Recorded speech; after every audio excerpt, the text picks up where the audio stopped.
Hello everyone, this is Jotto, and welcome to the first video in my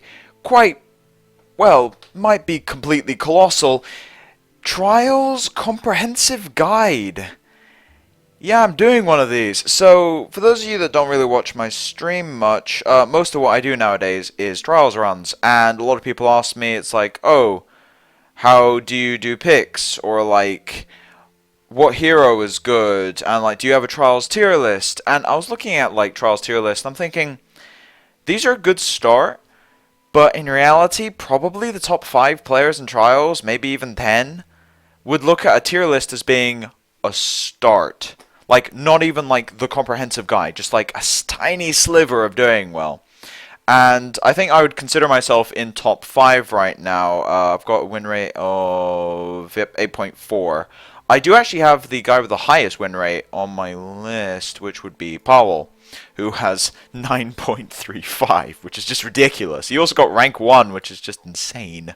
So yeah, that guy is absolutely crazy when it comes to playing the game. So what I thought I'd do is a full comprehensive guide. So I'm going to be doing hero overviews, faction overviews, talking about why certain factions are better than others, and then archetypes, because this is something that I think a lot of people miss on, which is which color combos work the best together, and what actual cards have higher or lower pick order depending on your secondary color, because I think this is something a lot of people just don't really think about. And half of the battle of getting a really high consistent score in Trials is basically knowing your stuff in terms of like what's good, how stuff works, how the hero is going to work with my deck, things like that. The other half is playing like well, but that's something which you'll have to kind of work on your own anyway. So I thought I'd focus more on the trial specifics as opposed to the sort of just improving play. So in this video, I'm going to go over the heroes from the 3 good factions. It's kind of weird they call them that. And then you got the 3 evil factions. So we've got Order, Wisdom, and Nature. Now, I'm going to do these heroes in order of basic for the faction, advanced, and then the 3rd hero that we don't really have a name for. Out of the... there's 18 heroes in the game, so that's 9 for this video and 9 for the next one. Now, I'm going to be rating these heroes on 3 main things. I think these are the 3 most important things in Trials, and I may actually use this to rate some cards as well. Card advantage, tempo, and versatility. So, the card advantage is kind of self-explanatory. Basically, does this hero power allow me to gain card advantage just by activating it? Then we got tempo, which is saying, alright, I'm using a hero power. Can I gain tempo from this? Is it tempo neutral or is it a tempo loss? Now, a lot of hero powers will be a tempo loss because the idea is you can use them whenever you want to. Not always the case, but you can use them whenever you want to. And a lot of the non-situational hero powers will often be tempo losses. Now, when you're looking at powerful hero powers, it's not just about the card advantage and tempo, it's about being able to actually use them. So I'll be looking at cooldown, any drawbacks to the hero power like life loss, and how often you can use them. This is a huge deal, how often per game you can actually use them. So, first things first, we will start with basic Alexa Battle Maiden. So her ability, Rally the Peasants, is 1 mana and has a 2-turn cooldown for 1 order. If you control another creature, summon a militia, and the militia is a 1 mana 1/1 with 1 speed, and if it has more than 1 attack, it becomes a 2-speed creature. So, just starting this off with the 3 parameters, card advantage. It can, probably not, because they are very, very small creatures. However, you can use them with other cards, like Devious Plot, or with order-related buffs like Touch of Light or Master Tactician, so you can get some card advantage out of these, so that's fine. It's only a 1 mana ability. Then you've got Tempo. Yeah, it's not too bad. It's not exactly a tempo loss, it's a tempo neutral ability because you're paying 1 mana for a 1-drop. So it's a tempo neutral ability, but it also lets you fill out your curve when you want to. So I'm going to say that, yeah, again, kind of like with card advantage, it's a very, very small increase, but it does exist. Versatility. Now, this is one of Alexa's strong points. You can use that hero power pretty much all the time when it's off cooldown. It does have the 2-turn cooldown, which is on the short end. And on top of that, it only costs 1 mana, so you can use it frequently. And it fills in your curve. It also has its restriction. Now, its restriction is one of the less restrictive drawbacks to a hero power, which is you have to have another creature. Now, before, this didn't have a restriction. You could just put it on turn 1, and then it was crazy. But now, you do need extra creatures, so you can't just randomly make tokens. But you're going to have a lot of creatures anyway. So you'll probably be able to use this off cooldown continuously. Now, just from that, you're looking at fairly versatile, and then you're looking at tempo and card advantage increase and thinking, that doesn't seem right. There must be some sort of drawback here. The drawback is that the increases are very, very small. So it is a solid hero power that will be beneficial no matter what, pretty much. However, the tokens it makes are very, very small creatures. They're very inconsequential, and you really need other cards to help boost them, and that is what holds Basic Alexa back a little bit. The other thing is that it's not too good while behind. That's kind of the really big thing. Again, though, you can use it, but 1-speed tokens can't really block, so you've got some issues there. You need other cards like Guards to make it actually work. So Basic Alexa is not bad, but it's a middle-of-the-road hero. Advanced Alexa, one of the worst heroes for Trials. Maybe the worst, actually. So Alexa Angelic Messenger ability requires 2 order and a generic. Call to Heavens, 3 mana, 2-turn cooldown. Now you look at the top 4, and if there's an angel in the top 4, you can play it. The problem with this is that the angels are uncommon, rare, and epic rarities, which means you're probably not going to have more than 2 in your deck. I have seen people with like 6 angels and Advanced Alexa. I'm thinking, what? But that's incredibly lucky. Normally you'll end up with 2 angels maximum, and I actually think that the uncommon angel, Protector of the Innocent, is not a very good pick anyway most of the time. It's okay, but it's not very good. So you're really looking at Guardian of the Faithful and also Antriel, and those are high rarity cards. You won't be getting them very frequently. On top of that, it restricts what colors you can go into, because most decks will be going 2 of one color and then 1 of the other, unless they get a big epic that requires 4 levels, then they'll go 2 in each. So it does strain your colors, and it also has a very situational ability. So we're looking at card advantage. Yeah, okay, yeah, it will give you card advantage. Tempo, yeah, I give you that as well, because most angels cost more. In fact, all of the angels cost 3 or more. Versatility, no, it will probably never go off, and when it does, you're going to lose a lot of turns just like randomly flipping them over. So when it works, it's really good, but will it work? Probably not. So it's on the lower end. The third of the Order heroes, Herme Leon, Hand of Justice, Tireless March, with 1 order and 1 generic requirement, 3 mana, 3-turn cooldown. That's a fairly long cooldown. It's the longest of the Order cooldowns, actually. Ready all allied creatures, heal damage from them, and go to deploy phase, which means you get a second combat, basically. So, Herme Leon is not fantastic. His ability is finicky. So, card advantage-wise, it kind of works. Yeah, you can get some extra favorable attacks in, and you get the healing, so yeah, I'll go with that. In terms of tempo, you need a couple of creatures on the board before it really starts actually being a tempo ability, because you're spending 3 mana for this.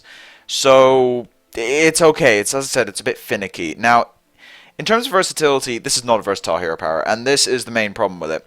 It works with nature, as we'll look at some of the archetypes later. It does work with high-speed stuff. It's one of the reasons why Herme Leon Elves is a deck and constructed, is because Herme Leon does work with high-speed creatures, so you can get multiple good attacks in.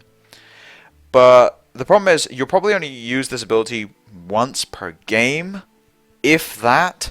It does nothing when you're behind, has a long cooldown, and you're basically using this as a double damage finisher. That's basically what it is. And for constructed, when you got a bunch of high-speed creatures, that works. For Trials, it doesn't. It just doesn't. You can't really rely on that. It's a very, very finicky hero power. As we see, one of the problems with Order in Trials is that only one of their hero powers is really useful. Although I will say Herme Leon does have an interesting interaction with Shock against Advanced Darris, where you can ready all of your creatures and attack with them anyway through the Shock. So, yeah, that works. But anyway, On to Wisdom, starting with Darris, Prodigy of Wisdom, basic Darris. So, Thorough Study, 1 Wisdom requirement, 3 mana, 2 turn cooldown, and draw a card. It's the simplest ability in the entire game. It literally just has 3 words to describe it. Now, Thorough Study is an interesting one because it provides pure card advantage at the loss of tempo. It's kind of weird in that regard. So you're literally getting pure card advantage, is what the ability says. Just draw cards. You're losing 3 mana of tempo whenever you do it, which can be brutal in the early game, meaning that you can't really use this in the early game at all. Not to mention that Wisdom 2-color decks will always want to go 2 mana, 2 levels. So you can't really use it in the early game at all. So if we're looking at versatility, you've got an interesting one here where it has a 2-turn cooldown. You can use it whenever you like. Has a 2-turn cooldown. That's in its favor. However, it's mana hungry for what it does. It is mana hungry. It's not exactly bad when behind because you can help top decking into something you can actually use. However, the game needs to go long for this ability to actually be good. So there's 2 ways of looking at this. You can use it in an aggressive tempo deck to kind of say, I'll exchange some of the tempo that I've gained for card advantage to keep the game going. Or you can use it in a control deck, or a more mid-rangey control deck, that wants these longer games, so you can kind of grind your opponent out over time. But its problem is that it doesn't add anything to the board, so it's very narrow in what it does. It's not very, versatile. You can use it whenever, however, it only does one thing and can't be flexible, and that's Darris' weakness there, but his ability is fairly strong. On to Advanced Darris, arguably the strongest hero in Trials. I think he's top 3 for sure. So Darris Stormborn, Lightning Storm, 2 blue and a generic, so quite intensive on the colors. 4 mana, 3-turn cooldown. That is an expensive ability, by the way. 4 mana, 3 turns. That is a hugely expensive ability. The only one with more expensive abilities are like Advanced Despina and Advanced Zash, from what I can remember. Yeah, those 2. So what does he do? Deal 1 damage to all enemy creatures and shock those creatures. That is a absurdly powerful ability. So if we just look at the 3 parameters that I'm basing these off. Card advantage. Yeah, it nullifies anything with one health, and if you have creatures, you can use it to deal 1 damage to things so you can get the kills on them. So card advantage, check. Tempo. Yeah, it will skip basically your opponent's every 3rd turn, which means on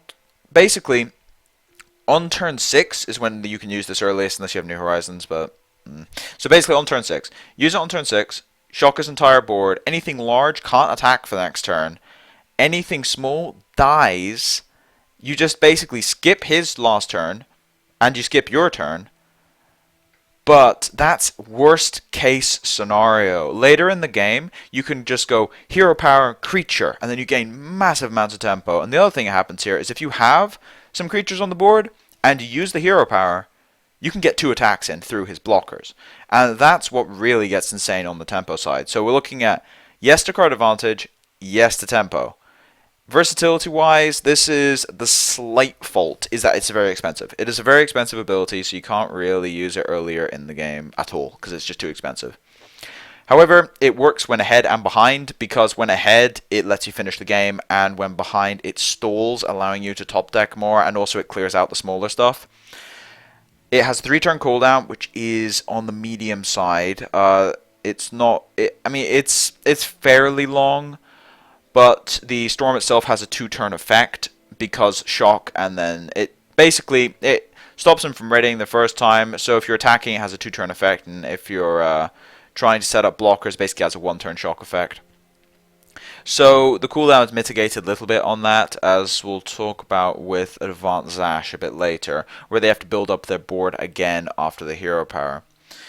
So its downside is just its cost. That's pretty much it. The rest of the hero power, it pretty much passes everything. This is one of the ways of looking at something incredibly strong as a hero power. It's the big sweeping hero powers. So Advanced Darris and Advanced Zash are very similar in this regard, and I'll talk about Advanced Zash in my next video. But basically, the big sweeping hero powers, their only drawback is their cost. So then we go on to Elric. Elric is the last of the Wisdom heroes. Elric Twinblade, the Twinblade. Illusion Twin, 1 Wisdom, 1 generic. 2 mana, 3 turn cooldown. You summon a Djinn illusion creature with attack, HP, and speed equal to the largest attack, HP, and speed among creatures you control. Whenever it is dealt damage, destroy it. That has one of the longest text boxes of any hero. I think Kayanu might be the only one with a longer one. But anyway, well, we can look at that later. So basically what it does is it makes a 2-level creature that takes the best stats from your board. So if you have let's just say if you have a lightning elemental and a library guards, you'll get a 2/3 with 4 speed. So yeah, that's how the ability works. Now in terms of parameters, what have we got here? We've got card advantage. Yeah, it basically increases the effectiveness of your creatures. Tempo wise, you're usually going to get more for your mana, since it's only 2 mana. You're probably going to get more than what you normally would for that cost. Your worst case scenario, getting a 2/2 with 2 speed, probably, considering Wisdom and their creature base. And you'll often get 2/3s with 3 speed because of library guards and just other 3 speed threats and other colors. So just on that regard, it's a pretty okay tempo hero power. When it's dealt damage, destroy it is a problem, but you can move around with it a little bit. It's mostly an issue against Advanced Darris and Red. So versatility is where Elric gets shot down a little bit. So 3 turn cooldown for a token hero power is actually quite long. If we look at some of the other ones, we've got Cronus, 2 turns. We've got Alexa is also 2 turns. And then you've got Elric, 3. So that is quite a long cooldown for a token hero power. It is a powerful token, however, it is still a long cooldown, all things considered. Now, besides that, if you don't have a creature, much like basic Alexa, you can't use it. The problem is that it's not just about having a creature, it's about having a decent creature, because you're spending more for this 2 mana. You are spending more, you're spending 2 mana, so it's not just the 1 mana you can use whenever. It is an actual mana investment this time, not just a tiny sort of afterthought. So you do need a creature, you need a decent creature, otherwise it's a waste of the cooldown. And that's the drawback. It's not fantastic when behind because it dies immediately whenever it takes damage, making it very, very vulnerable to a lot of different removal from Wisdom and Rage in particular, because it dies immediately to Flash Freeze and any burn spell. So it does lose a bit on versatility, but in terms of tempo and card advantage, it is a very, very strong hero power. Wisdom in general has some very good hero powers for trials, and at least compared to Order, where we've got in Order we kind of had basic Alexa being okay and the other 2 being a bit sketchy, whereas in Wisdom we've got basic Darris and Elric being pretty good, just not insane, just in the middle, veering up a little bit, and then you've got Advanced Darris at the top. On to Nature, the last of the factions for this video. First things first, Basic Neva. Now, Basic Neva's ability, or Neva Child of the Forest, I still have to get used to some of these names on the original heroes. Native Terrain, 1 nature activation and 1 mana, very, very cheap. 4 turn cooldown, it used to be 3, but yeah, it's 4 turn cooldown, and creatures you play or played this turn are swift. That's weird to read. Shouldn't it say have swift? I guess are swift is how you would say it, actually. Yeah. That's just weird. But anyway, basically anything you play gets swift this turn.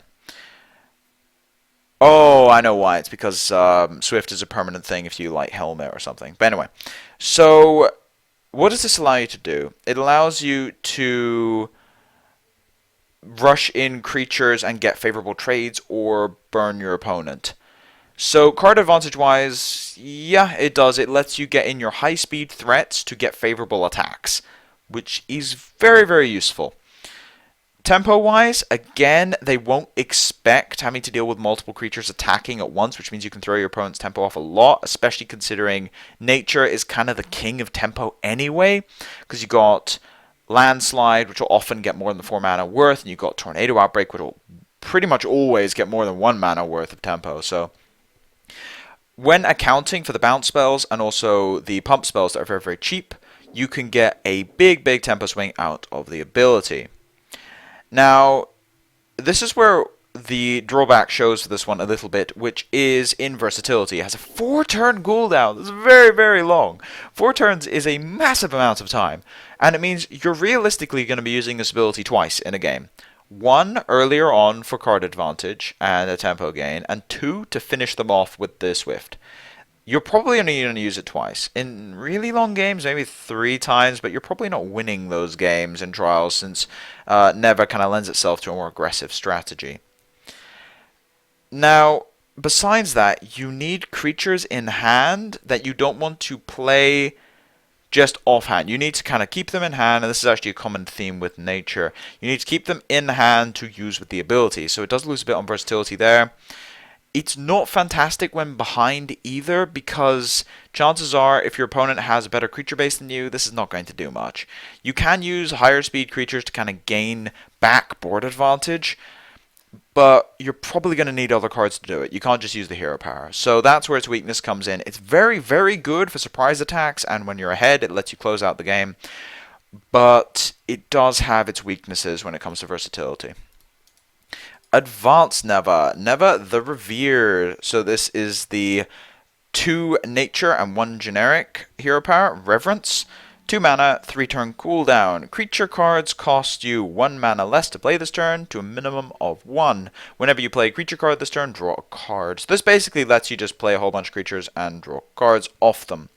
Card advantage wise, yep, that's actually what the hero power does. It just lets you draw cards since you will at least be cycling the creatures, so you're putting down resources without losing resources in hand, which is actually a pretty big deal.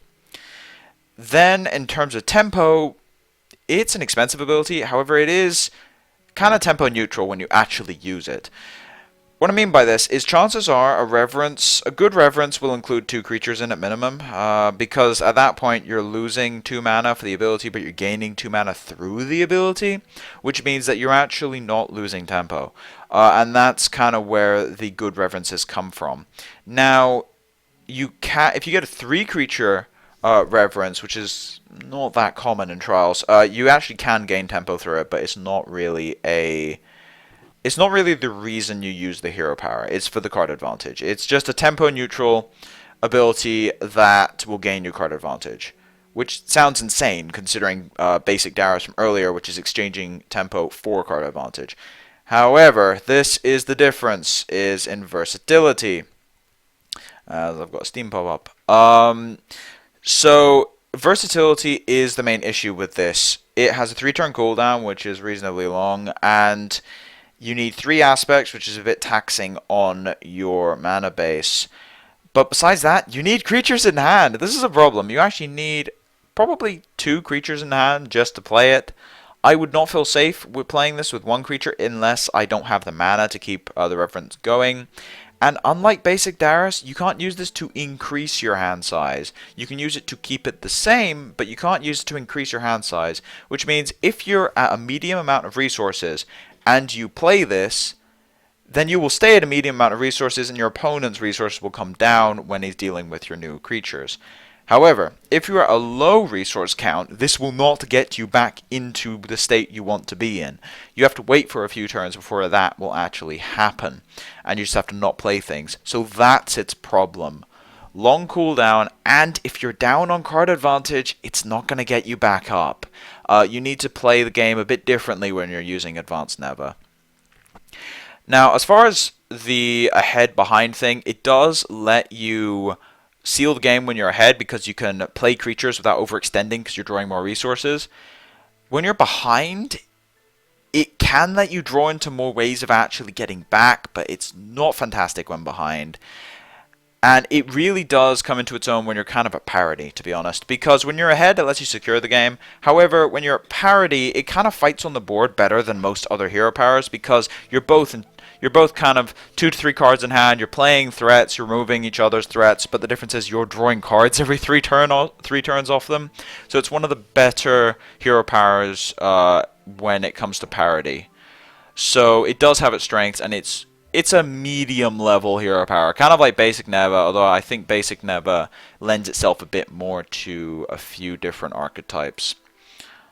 Now, the last of the nature heroes, and the last hero we'll be covering today, is Kayano, Edge of the Spear. Now, his hero power, Weapon Mastery, for a nature, a generic, and 2 mana, 2-turn cooldown, you get to play a creature with cost 3 or less from your hand under Kayano without paying its cost.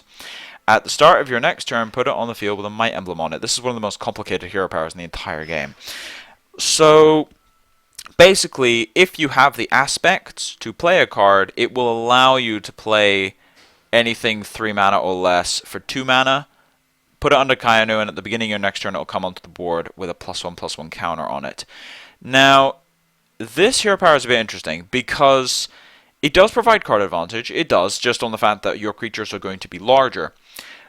So, over time, your opponent will be spending more resources than you will be whenever you play a creature. However, when it comes to tempo, this is kind of backwards. It's not a tempo loss or gain. It depends on the stage of the game. It's a tempo swing on someone's favor. It's very difficult to gauge this, and the reason for this is because, think about it this way. If you're going second, and this is best case scenario, if you're going second, and you go aspect, spark, hero power, and then you say elf commander under Kayano, you basically just ramped 2 turns, and then it comes out as a 3/4.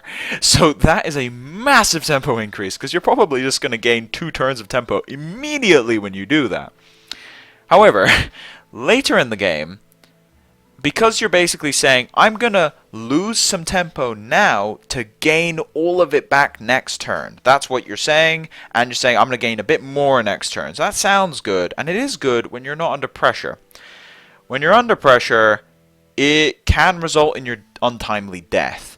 So that's kind of the problem with Kayano. He's not a very easy hero to play with tempo-wise, and it requires a lot of judgment from the player. Now, in terms of versatility, 2-turn cooldown is quite short. His hero power doesn't have much of a cost. In fact, it has exactly the same cost as Elrike, the 2 mana with 1 of each aspect. But the versatility on this is a bit strange. As I said earlier with tempo, you can't really play this when behind if you're under pressure. If you're behind on board, you can't really play it. If you're behind in terms of card advantage, you can play it because you're not under pressure and you can slowly pull it back. But if you're behind on board, and like really far behind on board, and you go Weapon Mastery, put a creature under it that could have done something anyway on the board, you're probably just going to die. And this is the main issue with Kayano. Now, the drafting strategies for Kayano are actually completely different from any other hero, simply because of the way his hero power works. So you can use things like Elven Skyrider, and it's actually a legitimately good card, because it turns into a 2 mana... Basically, it turns into a 2 mana, 2 aspect, 3/3 with flying and 3 speed. So that's the kind of stuff you can do with Kayano, and that stuff is just crazy, crazy good. So with Kayano, you'll often be skipping 3 drops that are 2 mana, 2 levels, and you'll be going for 3 mana cards that actually work. And this involves, in green at least, you'll be looking at things like, as I said, Elven Skyrider, Elf Commander, that's the premium one. And later on in the game, when you have 3 aspects, things like Sun Chaser. But the deck building is different. Now, besides that, the whole not working when you're behind on board is a bit crippling. Nature in general has some issues when it comes to dealing with behind on board states, and this is why the nature decks either have to rely heavily on their off color, or they have to build a more aggressive deck that can fight on the board more actively. So as far as the 9 heroes we looked at so far, you can kind of get a gauge as to where the strengths of the factions are. Now, after I'm finished with the evil heroes, we'll be going over each faction, especially their commons and uncommons, because I think that's what really kind of represents the faction power level in Trials. So I'll be looking at that in particular. But as far as the good factions goes, kind of see that Order has some issues in terms of its actual hero powers. Nature has some powerful hero powers, but they do have a common weakness in the fact that they can't really fight on board very well if you're behind. and the Wisdom hero powers are all quite strong. They vary in power level, but the theme that they have is that they're all a bit more versatile. Elric being the least versatile of the three of them, and he's still in sort of the top half in terms of how easy his hero power is to exploit. And then you've got, at the top of the pack, you've got Darris Stormborn, which is just absolutely crazy and can actually win games on his own. So that's my overview on the first 9 heroes in the game. I will be covering the second set of 9 heroes, the evil faction heroes, in my next video. But anyway, as for now, thank you for watching. If you like the content, please subscribe. If you have any feedback, put it in the comment section below if you want to ask me any questions about the heroes that I went over. But as for now, it's been Jotto, signing off.